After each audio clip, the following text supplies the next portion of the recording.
दोस्तों कैसे हैं आप सभी सभी अच्छा कर रहे होंगे। मैं बताऊं, मैं भी बहुत अच्छा हूँ। वीडियो अच्छा लगे तो CKD stock market news channel को सब्सक्राइब कर लेना, साथ ही बेल आइकन बटन को प्रेस कर देना। चलिए शुरू करते हैं। फ्रेंड्स, आज मैं आपके सामने जिस म्यूचुअल फंड की बात करने जा रहा हूँ उसका एनएवी देखो 146 रुपये का है। 3 साल में देखो 41% का CAGR है। तो देखते ही बनता है म्यूचुअल फंड में। 1 साल में बात करेंगे तो 11.5% के आसपास का CAGR है। 5 साल में बात करेंगे तो 20% से ऊपर का CAGR है। मैक्सिमम बात करेंगे 16.5% का CAGR है। देखो मेरे मित्रों, अगर आपको म्यूचुअल फंड से रिटर्न कमाना है तो ऑलमोस्ट 20 से 25 साल किसी भी म्यूचुअल फंड में बहुत पेशेंस के साथ देना पड़ेगा। काफ़ी सारे इस बीच आप उतार चढ़ाव देखेंगे, काफ़ी सारी इकोनॉमी की हलचल देखेंगे, काफ़ी सारे पॉलिटिकल इश्यूज देखेंगे। पर अगर आप 20-25 साल किसी म्यूचुअल फंड में टिक जाते हो तो मेरे ख्याल से अच्छा रिटर्न बनने ही वाला है।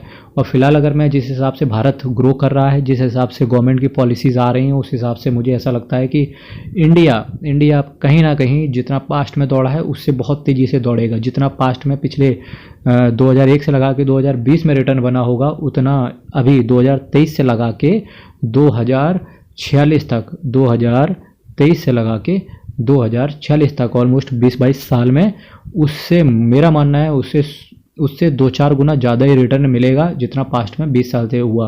क्योंकि 2001 से 2020 तक का दुनिया इतनी तेज़ नहीं दौड़ी जितना अब दौड़ रही है। तो इसका बेनिफिट डेफिनेटली मिलेगा। तो केवल एक काम करना पड़ेगा, पेशेंस के साथ किसी भी म्यूचुअल फंड को होल्ड करना पड़ेगा और साथ ही साथ वो म्यूचुअल फंड अच्छा हो। अगर मैं रेटिंग की बात करूंगा तो वैल्यू रिसर्च ने इसको 5/5 रेट किया है और करना भी चाहिए, क्योंकि अंकित पांडे एक ऐसे हैं जो म्यूचुअल फंड क्षेत्र में, देखो एक फंड मैनेजर्स की भी रेटिंग होती है कि किस फंड मैनेजर ने कौन सा सबसे अच्छा रिटर्न प्रोवाइड किया है। तो अंकित पांडे साहब ऐसे हैं जिन्होंने हर एसेट मैनेजमेंट कंपनी से, कहीं जितने भी एसेट मैनेजमेंट भारत के अंदर कंपनियां हैं उनमें से जो उनके फंड मैनेजर्स हैं, कहीं ना कहीं सबसे ज़्यादा रिटर्न अंकित पांडे साहब ने डिलीवर करके दिया है। वासव सहगल, संजीव शर्मा, ये 2 फंड मैनेजर्स और नामी ग्रामी और नामचीन फंड मैनेजर्स हैं और जिन्होंने अच्छा रिटर्न डिलीवर करके दिया है। रिस्क आपका वेरी हाई रहता है म्यूचुअल फंड में, क्योंकि mutual fund is subject to market risk and read all scheme से रिलेटेड और डॉक्यूमेंट्स वेरी केयरफुली। तो कृपया जो भी पैसा आप म्यूचुअल फंड या स्टॉक मार्केट में लेके आते हो बहुत सोच समझ के लेके आना और फंड्स को अच्छे से मैनेज करना, ठीक है, ताकि फाइनेंशियली आप हमेशा इंडिपेंडेंट रहें, ना कि dependent. Quant mid cap fund direct plan growth की मैं अभी आपसे बात कर रहा था। 1665 करोड़ का एसेट साइज है, 0.63% का एक्सपेंस रेशियो जो कि ठीक है।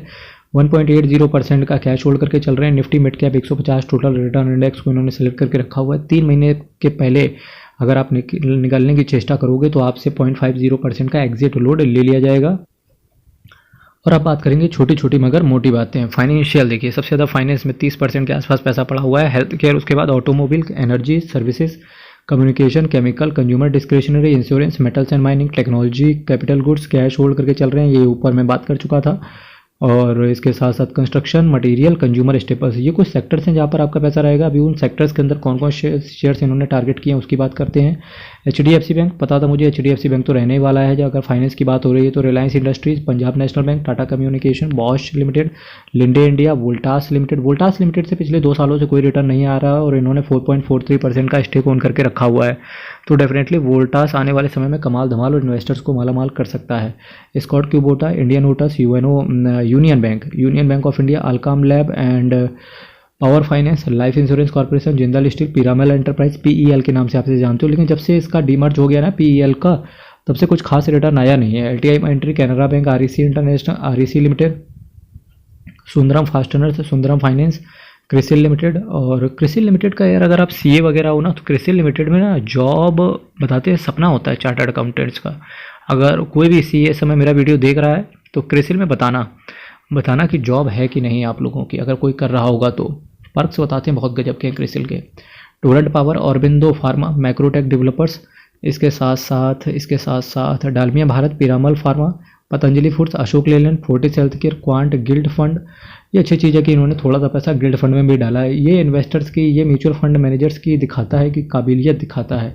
सन टीवी नेटवर्क, यहाँ भी आपका थोड़ा सा पैसा पड़ा रहेगा। इसके साथ साथ अगर मैं बात करूँ इसके टोटल एसेट मैनेजमेंट कंपनी के बारे में, तो किसी से भी इस समय शायद ही कोई ऐसा बंदा हो, शायद ही कोई ऐसा जना हो म्यूचुअल फंड के मार्केट में जिसको क्वांट एसेट मैनेजमेंट कंपनी के बारे में पता ना हो, ठीक है। क्वांट म्यूचुअल फंड की मैं बात कर रहा था, 19,984 करोड़ का एसेट साइज है इसका। और ये एक ऐसा म्यूचुअल फंड हाउस है जिन्होंने पिछले 3 सालों में कमाल धमाल और इन्वेस्टर्स को मालामाल किया है।